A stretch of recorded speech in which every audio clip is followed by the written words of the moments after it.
اہتمام کیا گیا ہے۔ اللہ تعالیٰ نے اس کی خوراک طیب اور پاکیزہ چیز کو بنایا ہے، یہ گندی چیزوں کو طبعاً ناپسند کرتا ہے۔ اس کے لیے حلال اور حرام کے دو خانے بنے ہوئے ہیں۔ یہ اللہ کی بہت چہیتی اور محبوب مخلوق ہے۔ اللہ تبارک و تعالی نے اس کی ضرورت کی چیزوں میں سے آگ کو بھی رکھا ہے، اور مٹی بھی چاہیے۔ مٹی نہ ہو تو یہ گھر کہاں بنائے گا، سکونت کہاں اختیار کرے گا، زندگی کہاں بسر کرے گا، اور مرنے کے بعد کہاں جائے گا، پھل فروٹ غلے اناج کہاں سے حاصل کرے گا۔ مٹی بھی اس کی بنیادی ضرورتوں میں سے ہے، اور یہ عنصر غالب ہے اس کی ترکیب میں۔ چار عناصر جو اس کی ترکیب میں داخل ہے ان میں مٹی کا غلبہ ہے، اور اسی لیے اس کو خاکی کہا جاتا ہے۔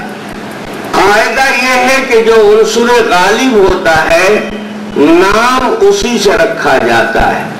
اس کو ایک مثال سے آپ سمجھیے، چائے آپ ڈیلی استعمال کرتے ہیں، لیکن آپ اس کا نام چائے رکھتے ہیں، پانی نہیں رکھتے ہیں، دودھ نہیں رکھتے ہیں، چینی نہیں رکھتے ہیں۔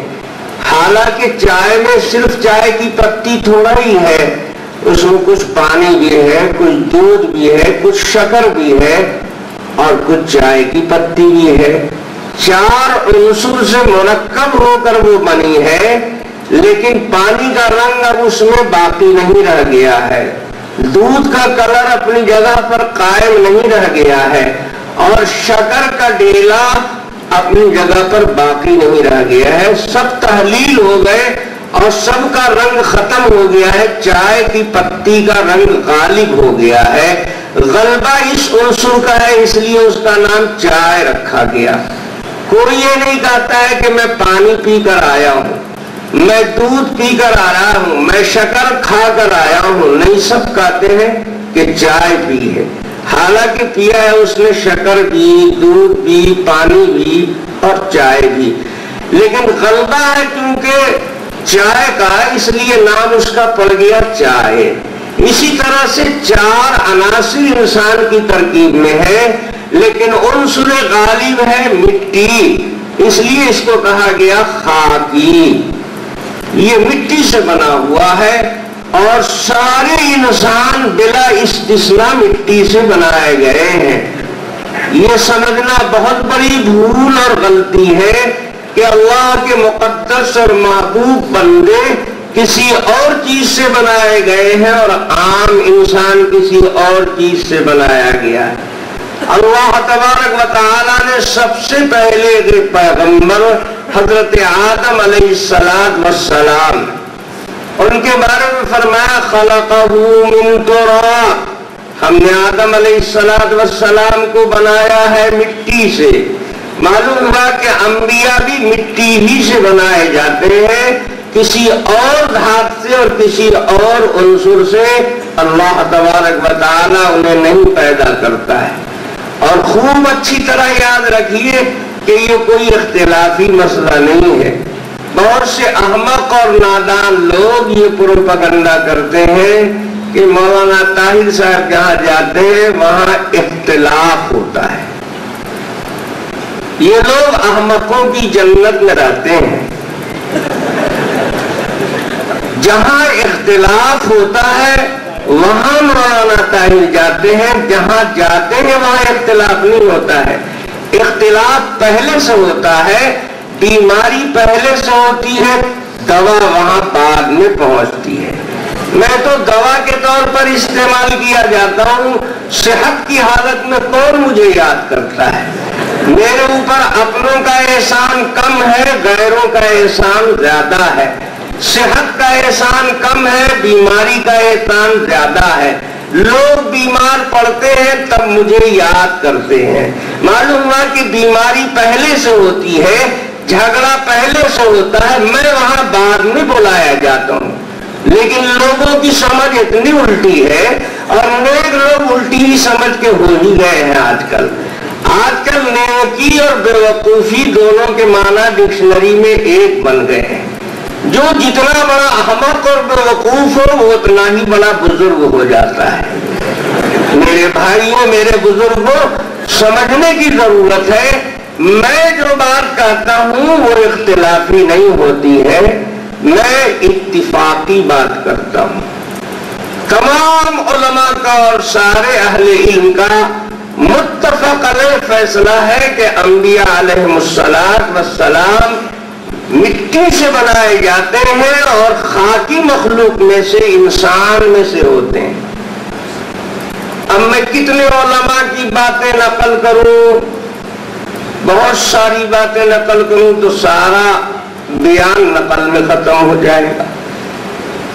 ایک حوالہ تو آپ کو دیتا ہوں ایک ایسے عالم کا کہ جس کو پوری دنیا اسلام مانتی ہے، ہر جماعت، ہر فرقے کے اہل علم جس کو مانتے ہیں.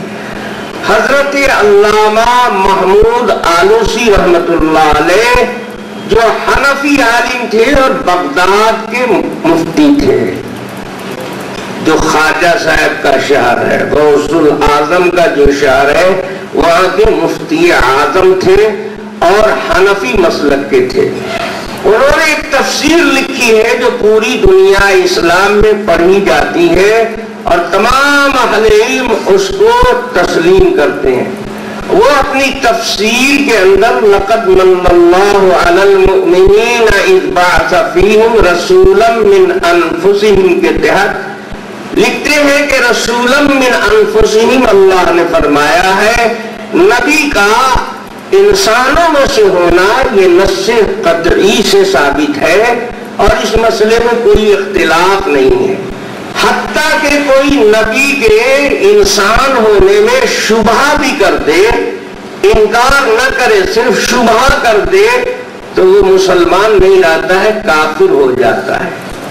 اور فرماتے ہیں کہ لا عالم فی خلافا لأحد، میں اس مسئلے میں کسی کا اختلاف بھی نہیں جانتا.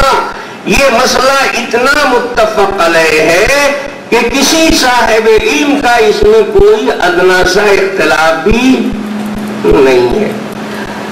یہ تو آپ کو ایک متفق علیہ عالم کی بات سنا دی.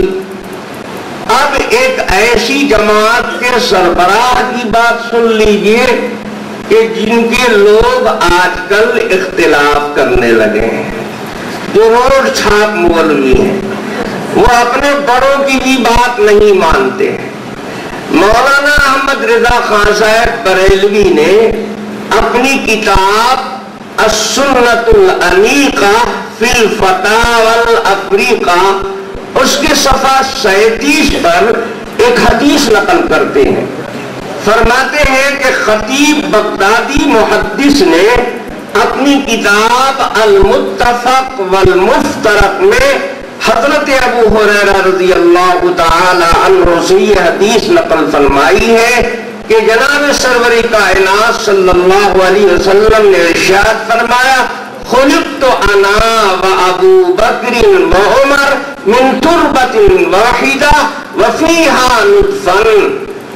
اللہ کے نبی فرماتے ہیں میں اور ابو بکر اور عمر ہم تینوں ایک مٹی سے پیدا کیے گئے ہیں. خلقت انا وابو بکر وعمر من تربۃ واحدہ.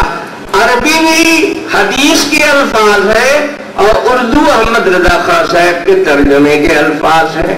جس کا جی چاہے کتاب کھول کر دیکھ لے، قطعی طور پر، واضح طور پر، غیر مبہم طور پر حدیث کے حوالے سے انہوں نے اقرار کیا ہے کہ جناب رسول اللہ صلی اللہ علیہ وسلم مٹی سے پیدا کیے گئے ہیں اور اسی مٹی سے بنائے گئے ہیں جس مٹی سے ابو بکر و عمر پیدا کیے گئے ہیں. اللہ تبارک و تعالیٰ نے خمیر تیار کیا اپنے حبیب جناب رسول اللہ صلی اللہ علیہ وسلم کے لیے، تو آپ کے جسد پاک کو بنانے کے بعد وہ خمیر بچ گیا. اس خمیر کو اللہ تعالیٰ نے ابو بکر و عمر کے خمیر میں ملایا تو وہ دونوں بھی اسی مٹی سے بنائے گئے. اور سرور کائنات صلی اللہ علیہ وسلم فرماتے ہیں فیہا نطفا، چونکہ چونکہ ایک ہی مٹی سے ہم لوگ بنائے گئے ہیں، اس لیے ایک ہی جگہ ہم تینوں دفن بھی کیے جائیں گے۔ اور دیکھو ایک ہی مٹی میں جناب رسول اللہ صلی اللہ علیہ وسلم کا بھی مزار ہے، اور اسی مٹی میں صدیق اکبر کا بھی مزار ہے، اور اسی میں سیدنا فاروق اعظم رضی اللہ تعالی عنہ کا بھی مزار ہے۔ لیکن یا